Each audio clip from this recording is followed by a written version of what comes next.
QCM numéro 6, donc on nous donne un nombre de Reynolds critique, donc qui est égal à 250. Et nous, on va essayer de savoir à partir de quelle viscosité notre régime va passer d'un régime laminaire à un régime turbulent. Donc on va essayer de chercher la viscosité critique. Donc pour avoir la viscosité critique, donc on doit se placer dans des conditions critiques. Donc avec notre nombre de Reynolds critique, et donc si on prend notre nombre de Reynolds critique, ça va nous donner ρ2 fois le débit volumique, donc la formule un peu modifiée du nombre de Reynolds, ρ fois 2Q sur pi, la viscosité critique fois R. Mais notre débit volumique, on doit le mettre en condition critique, avec la viscosité qui est critique. Donc on va devoir faire apparaître la viscosité dans la formule du débit volumique. Eh bien, dans le QCM numéro 3, on avait déjà calculé le débit volumique, où la viscosité apparaissait.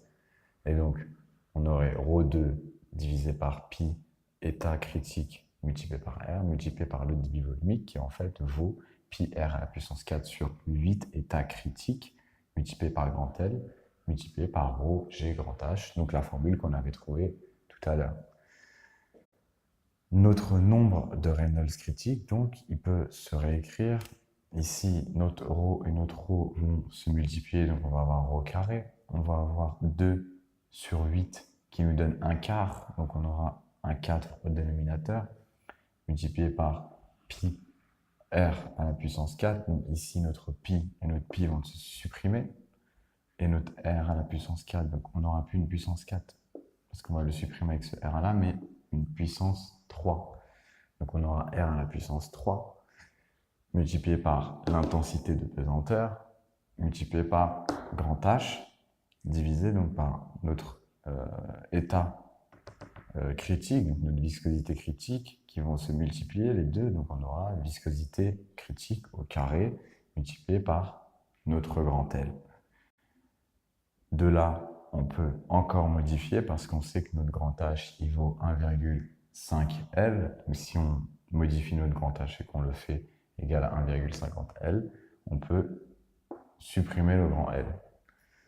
Une fois qu'on a fait ça, donc notre nombre de Reynolds critique, on va le faire passer donc, de l'autre côté et on va essayer de trouver une équation où on aura notre viscosité critique. Donc la viscosité critique au carré, on va la faire passer de l'autre côté et on va faire passer notre nombre de Reynolds critique de l'autre côté.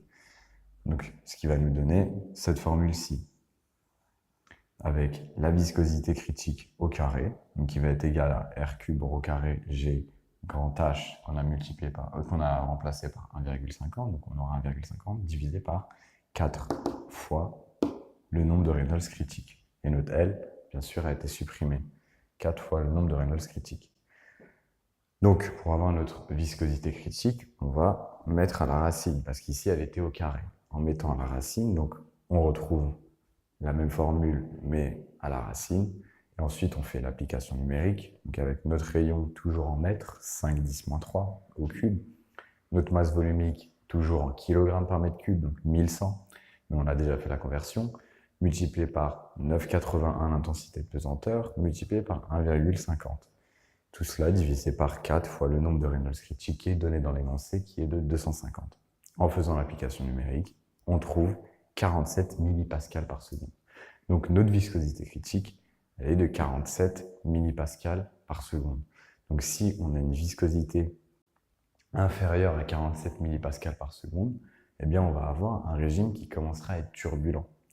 Nous, tout à l'heure, on avait calculé notre viscosité et on avait trouvé 0,15 pascal par seconde.